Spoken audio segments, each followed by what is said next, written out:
One of the most important questions in design is what creativity actually means.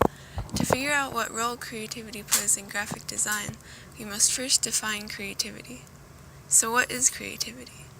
Creativity is not so much coming up with completely new ideas, as much as collecting ideas from others and morphing it into what you want it to be. Creativity is falsely associated with originality and genius. It's not necessarily an innate hereditary characteristic. It can definitely be something people learn through experience, but it's also instinctive. Ideas are born out of other ideas. The key is precedents. Research what has come before, and then come up with ideas stemming off of those. One must observe the world and copy to be creative, steal like an artist. Deconstruct ideas in order to gain understanding. Derek Ham, my studio professor, has a particularly interesting philosophy about creativity. It comes from play, the ludic state of mind, and computational thinking, calculating for effectiveness, usefulness, and aesthetics. How can creativity come from calculation? One must analyze models, create rules, and devise sequences in which to use those rules, like generating and playing a game. These schemas help offer perspective, but don't force you to see things in a fixed way. Calculation then becomes a natural form of visual play or improv. Design is about harnessing play to access creativity.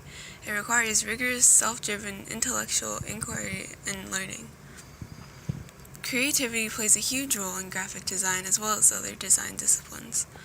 It's hard to give just one example of a professional experience in which creativity is critical because it's so subjective it's necessary for every project.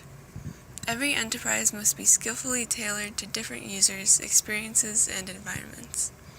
Graphic designer Amber Ingram is currently researching why people are creative and writing her master's thesis on how enchanted objects can be designed to anticipate and respond to workplace stressors. Enchanted objects are ordinary objects with extraordinary abilities. They communicate and help you stay connected.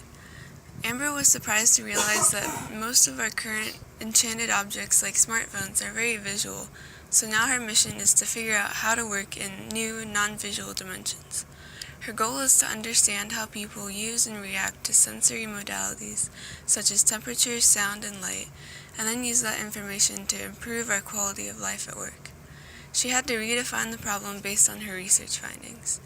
Amber says she is reiterating, revisiting, and tweaking ideas to come up with a solution for finding ways for ordinary workplace objects to become enchanted without using a completely visual language.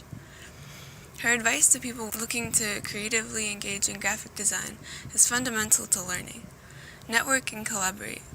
Teamwork, group dialogue, and collaborative learning are essential in design, and you have to really expose yourself both to peers and highly experienced professionals. Think of everyone as someone you can learn from. Go to conferences, meet new people, and just generally listen and let your voice be heard. And don't forget to keep up to date with new technology and design trends.